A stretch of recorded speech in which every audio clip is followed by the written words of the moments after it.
Bienvenidos, estimados estudiantes, al curso de Química General. Hoy estudiaremos un tema muy importante como es el de nomenclatura inorgánica. Los objetivos de esta clase son determinar números de oxidación de los elementos en compuestos inorgánicos, formular compuestos inorgánicos a partir de sus nombres y nombrar compuestos inorgánicos a partir de sus fórmulas. ¿Qué es el número de oxidación? Es el número de electrones que un átomo puede captar o ceder cuando forma un compuesto. Los metales forman iones positivos o cationes cuando ceden electrones. Los no metales generalmente forman iones negativos o aniones cuando ganan electrones. Podemos ver en la imagen el átomo neutro que forma un ion negativo ganando un electrón. Lo pueden ver donde se acomoda en la capa de valencia, y el átomo neutro que cede un electrón pierde un electrón de su capa de valencia y forma un ion positivo. Por ejemplo, el átomo de sodio pierde un electrón y forma el catión de sodio. Por lo tanto, su número de oxidación es +1. El átomo de cloro gana un electrón y forma el anión cloro, cuyo número de oxidación es -1. En la siguiente tabla podemos observar los elementos, cuál es la tendencia del estado de oxidación y los iones que pueden formar de acuerdo al grupo que pertenecen. Podemos ver los elementos del grupo 1A, cuyo estado de oxidación es +1 porque tienden a perder un electrón. Los elementos del grupo 2A pierden 2 electrones, su estado de oxidación es +2. Pueden ver ahí los elementos del grupo 2A. Los elementos del grupo 6 tienen diferentes números de oxidación, 7, 8, 9, 10, diferentes números de oxidación. Y los elementos del grupo 12 tienen estado de oxidación +2, +1. Los elementos que llamamos de transición tienen estados de oxidación variables. Ahí pueden ver ustedes los más comunes. Solo los elementos del grupo 1, 2, 3 tienen estados de oxidación fijos y algunos de transición que tienen 1 o 2 estados de oxidación. ¿Cómo vamos a asignar estados de oxidación? Tenemos unas reglas para saber esos números de oxidación, cuáles vamos a utilizar. Por ejemplo, en primer lugar, los átomos neutros y moléculas monoatómicas tienen un estado de oxidación 0. O sea, si un elemento está solo, como el hierro, o el aluminio está solo sin combinar, su estado de oxidación es 0. O moléculas diatómicas como el cloro 2, el hidrógeno 2, su estado de oxidación es 0. Los elementos del grupo 1, 2, 3A, como recientemente les mencionaba, tienen estado de oxidación 1, 2 y 3 respectivamente. Estos no cambian cuando se combinan. El hidrógeno, cuando se combina, presenta estados de oxidación de +1, excepto en los hidruros que actúa con carga negativa de -1. Algo muy importante es que la suma de los estados de oxidación en un compuesto debe ser igual a 0, o sea que vamos a tener átomos con carga positiva y con carga negativa para que la suma dé 0. El oxígeno al combinarse tiene un estado de oxidación de -2, excepto en los peróxidos que es -1. Y cuando tenemos iones monoatómicos, su estado de oxidación es igual a la carga, pero cuando se trata de iones poliatómicos, la suma de los estados de oxidación es igual a la carga del ion poliatómico. Tenemos varias formas de nombrar compuestos. Tenemos 3 maneras. La primera es la nomenclatura Stogo-Yupac, la segunda la nomenclatura sistemática o estequiométrica y la tercera la nomenclatura tradicional. Podemos hacer uso de cualquiera de las 3, pero no podemos combinarlas entre ellas. Hay compuestos que se prestan a utilizar las 3 nomenclaturas, pero hay algunos que los podemos nombrar fácilmente con una o 2 de ellas.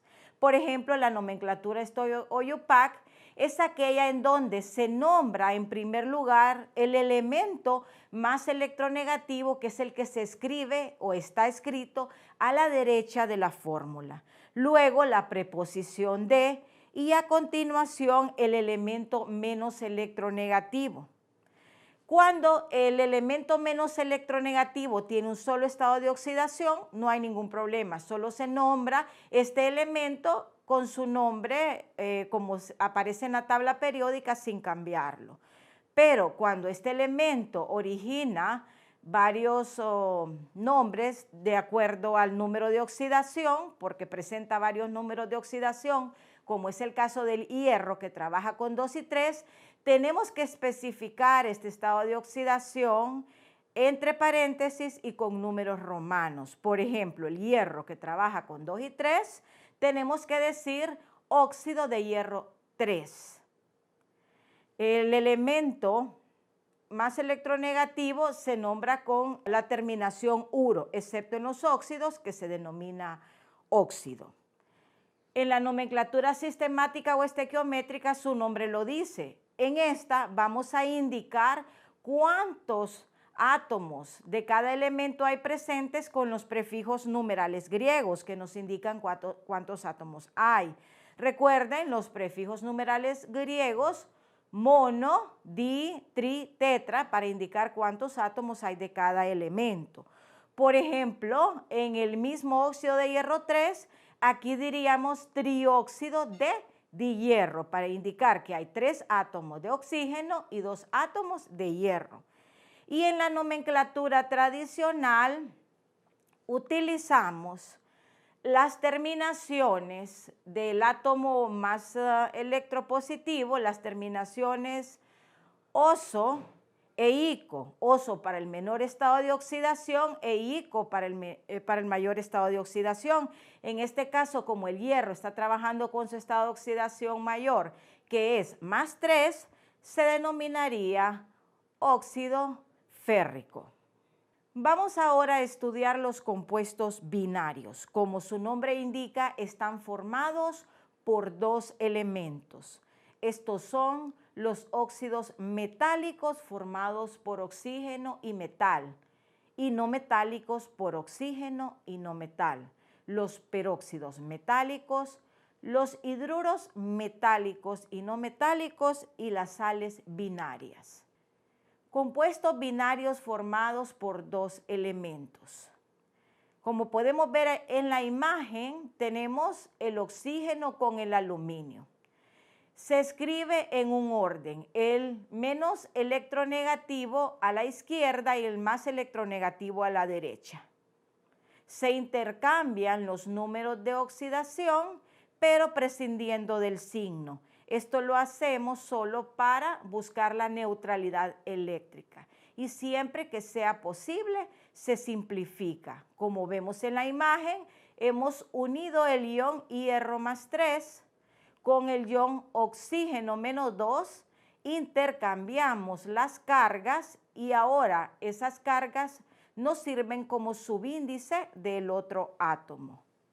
En la segunda imagen, el cobre 2 con el ion disulfuro, hemos simplificado. Por esa razón, no vemos ningún subíndice, porque el subíndice es 1. Cuando es 1, se omite. Compuestos binarios oxigenados. Tenemos óxidos básicos, que es formado por metal y oxígeno. La M significa el metal.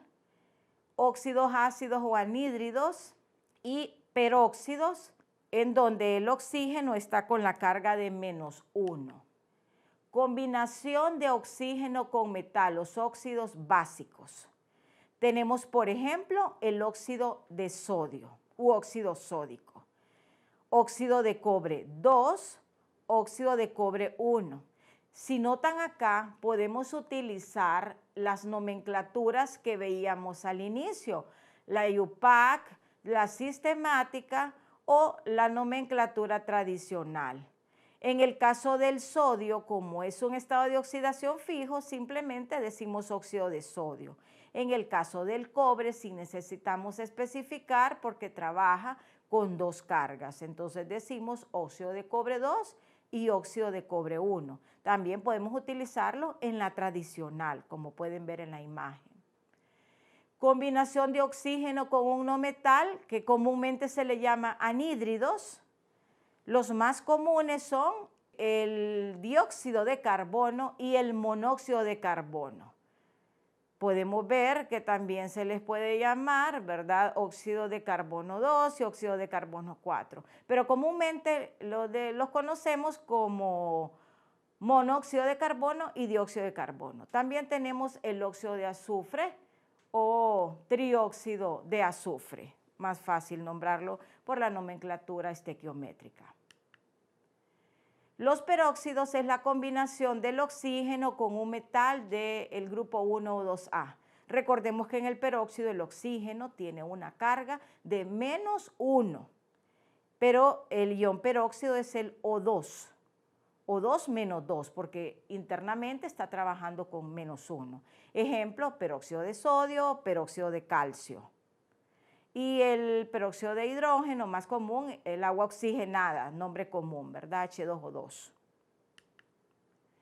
Tenemos otra combinación de elementos binarios que son los hidruros. Hay hidruros metálicos como el hidruro de sodio, hidruro de aluminio. Hay otros hidruros que son de no metales. Vemos colocado el hidrógeno a la derecha. Esa es la característica de los hidruros porque está con carga negativa, que no es la carga usual. Por ejemplo, el amoníaco, el metano. Y tenemos una combinación de hidrógeno con no metales del grupo 16 o 17, que son los hidrácidos. Son hidrácidos muy comunes, el ácido clorhídrico y el ácido sulfídrico.